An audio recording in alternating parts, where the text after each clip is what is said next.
오늘의 주요 뉴스 함께 살펴보겠습니다. 첫 번째 소식입니다. 배추 가격 급등으로 인해 밥상물가 불안이 커지자 정부가 배추 수입 확대와 최대 40% 할인 지원 등 대응책을 마련했습니다. 27일 김범석 기획재정부 1차관은 물가관계차관 회의에서 배추 가격 안정을 위해 총력 대응할 것을 강조했습니다. 한국농수산식품유통공사에 따르면 이달 1일부터 25일까지 배추 평균 가격이 전년 동기 대비 37.5% 상승했습니다. 정부는 공급량을 늘리기 위해 신선 배추 수입을 시작했으며 초도 물량 16톤이 이미 반입되었습니다. 향후 수출국 상황과 국내 작황을 고려해 추가 수입도 검토 중입니다. 또한 농업인들에게 운송비 등을 지원해 출하를 장려하고 계약 재배 물량을 조기에 출하하는 등의 조치를 유지하고 있습니다. 대형마트에서는 최대 40% 할인 판매를 지원하며 할당 관세도 10월 말까지 적용됩니다. 정부는 가을 배추 작황을 실시간 모니터링하기 위해 생육관리 협의체를 가동하고 기후변화로 인한 원예농산물 수급 불안정 문제를 해결하기 위한 대책도 마련할 계획입니다. 또한 농업인의 소득 안정을 위해 농업수입안정보험 사업을 전국적으로 확대하고 쌀과 배추를 포함한 품목에 대해 내년부터 본격적으로 적용할 예정입니다.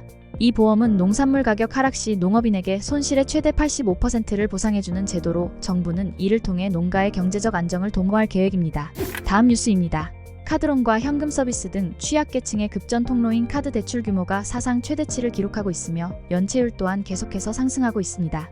29일 국회 정무위원회 소속 강민국 국민의힘 의원이 금융감독원에서 제출받은 국내 카드 대출 및 연체 현황에 따르면 8월 말 기준 전업카드사 8곳의 카드 대출 규모는 총 44조 6,650억 원으로 이는 2003년 통계 추산 이후 최대 규모입니다.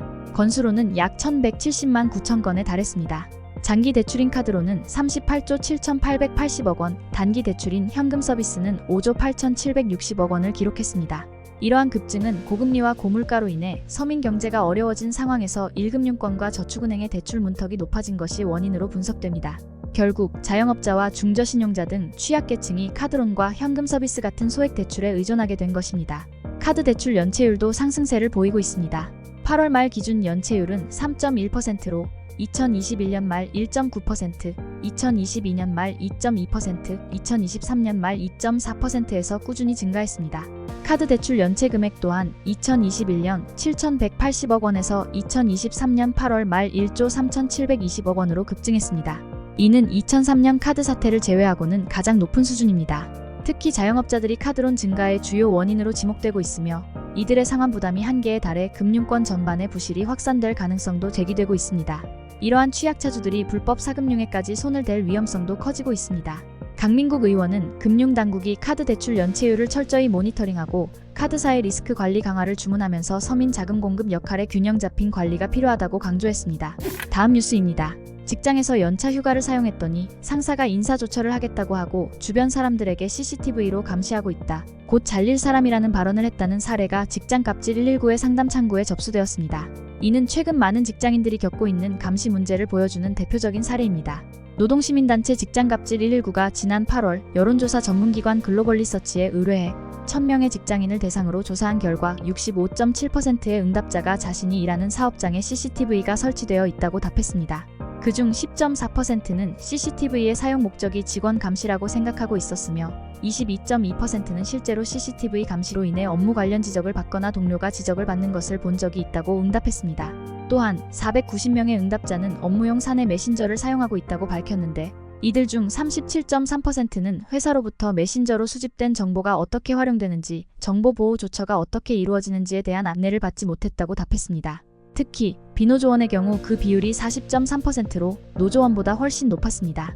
작은 사업장에서 이러한 정보보호 고지가 제대로 이루어지지 않는 경우가 더 많았으며 5인 미만 사업장에서는 그 비율이 46.9%에 달했습니다.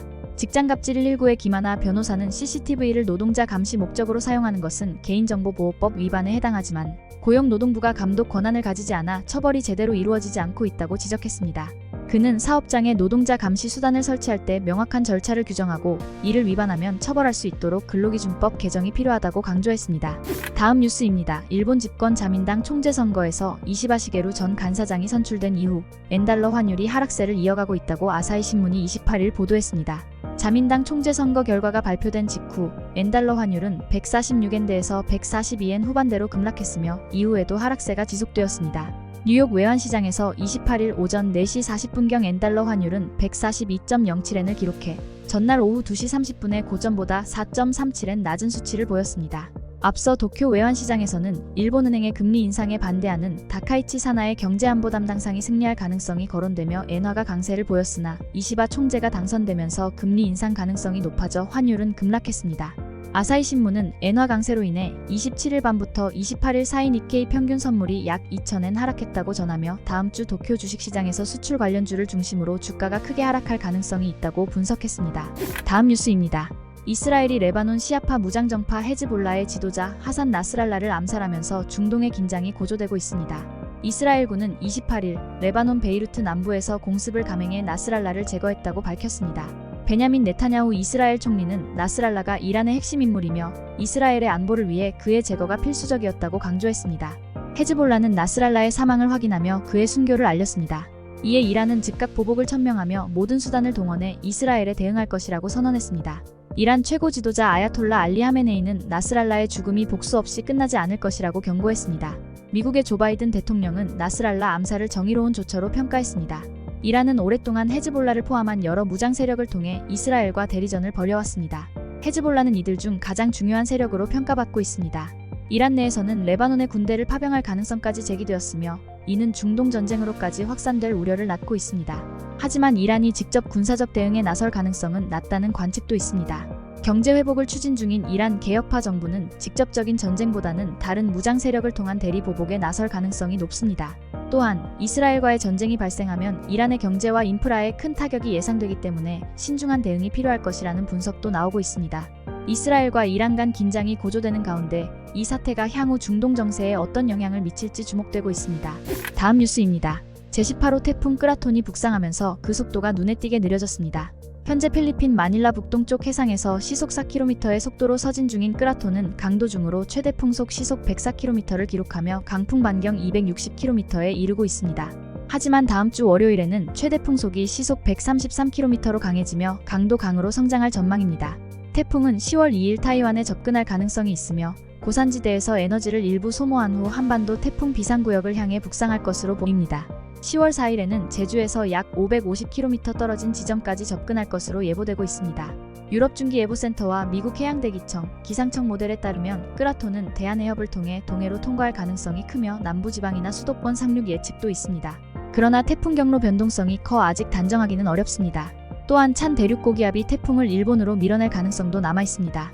10월 3일부터 5일까지 남부와 동부 지역에는 많은 비와 강한 바람이 예상되며 이는 북태평양 고기압과 차가운 대륙 고기압이 충돌하기 때문입니다. 마지막으로 날씨입니다. 10월 1일 임시 공휴일이자 국군의 날인 내일은 전국 대부분 지역에 가끔 비가 내리겠습니다. 비가 그친 뒤에는 기온이 뚝 떨어져 쌀쌀한 날씨를 보이겠습니다. 전국이 대체로 흐린 가운데 중부지방은 늦은 오후부터 맑아지겠습니다. 강원 동해안 지역을 제외한 중부지방과 전라권은 오후부터 저녁 사이에 비가 잦아들겠습니다. 비가 그치면 북서쪽에서 찬 공기가 남하하면서 수도권과 강원 내륙산지의 낮 기온은 오늘보다 5도 이상 낮아져 20도 안팎을 보이겠습니다. 아침 최저기온은 14에서 21도, 낮 최고기온은 20에서 29도로 예보됐습니다. 날씨였습니다. 오늘의 주요 뉴스는 여기까지입니다. 구독과 좋아요, 알람 설정은 뉴스 제작에 큰 힘이 됩니다. 시청해주셔서 감사합니다.